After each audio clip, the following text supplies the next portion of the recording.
தெரியாது, தேவனே எனக்கு தெரியாது. நான் வந்து உட்காந்து அமீர்கிட்ட சரி இந்த படத்தை பற்றி ஏதாவது பேசணுமே, என்ன பேசலான்னு, என்ன படம் சார் அண்ணா இது வந்து ஒரு யூஸ்ஃபுல்லான ஒரு கிரைம் பேஸ்டு யூஸ்ஃபுல்லான கிளாசிக்காக இருக்குண்ணே.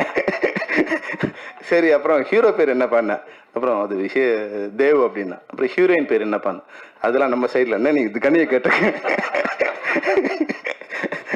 அப்படின்னா. உண்மையாக எனக்கு தேவ் பேர் மாத்தம் தெரியாது. நான் ரொம்ப கொஞ்சம் லேட்டாக வந்ததால யார் உட்காந்துருக்காங்கன்னு கவனிக்கல. அப்புறமா வந்து கிரி பேசும்போது தான் ஆக்ட்ரஸ் ஃபிலிம் ஃபேக்ட்ரிங்கிறாங்களே, அப்புறம் சதீஷ் பேசும்போது சார் உங்கள் ஆஃபீஸில் ஒர்க் பண்ணணும்னு சொல்லும்போது தான் யார் இது அப்படின்னு பார்த்தா அப்புறம் பூர்ணேஷ்.